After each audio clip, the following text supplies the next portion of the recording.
What's a key innovation or a disruptor that you're currently working on in the field of climate change and climate finance?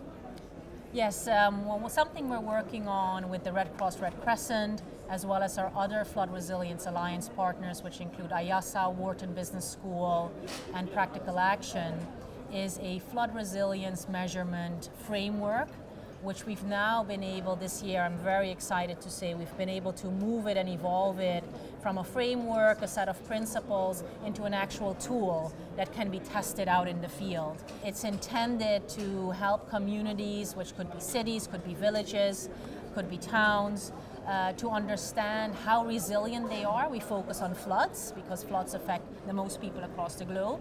And then if it is validated, they can also start making very informed decisions around where to invest funds that will have the biggest payoff in terms of their resilience to floods. Clearly, if it works well, this can be something that can be used by governments, by policymakers, by the private sector, by small businesses to really start shifting investments away from simply recovery and rebuilding after a flood to building resilience before a flood. And you also have some projects on green bonds, responsible investing, impact investing, worth some $2 billion out of your total portfolio of $200 billion. Can you tell us a little bit more about those? Yeah. Well, as a global insurance company, of course, we're also very large institutional investors because the premiums we collect from our customers, we invest those in the capital markets, and we manage overall around $200 billion in assets. And we have a responsible investment approach, as we call it. We are also signatories to the principles for responsible investing. And our responsible investment approach is built on 3 pillars. One of those is what we call impact investing. An impact investment we define as an investment where we receive a return which is commensurate to the risk we're taking on, but at the same time there's a measurable environmental or social return, an environmental or social benefit. Our biggest commitment in that space so far has been around what we call green bonds. Green bonds are investment vehicles that are dedicated at climate resilient investments. So it can be climate resilient infrastructure, it can be carbon reducing investments, and we are committed to invest up to $2 billion in those types of investments. Now, are you blazing a trail in the insurance industry, or are other insurance companies doing similar or the same?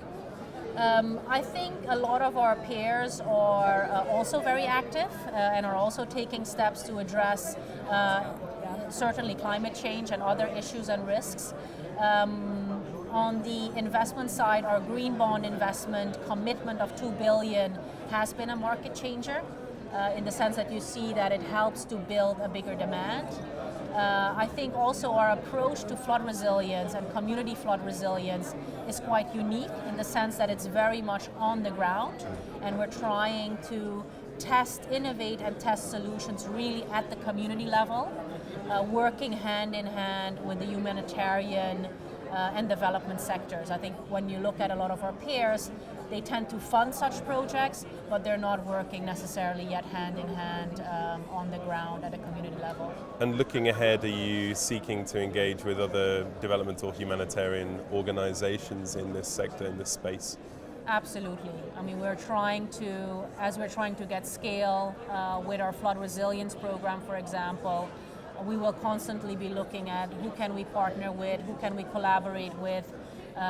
We are, based on our learning from the last 3 to 4 years, we're looking to have a much more dynamic and flexible model. So you can work with people in different ways when and where needed.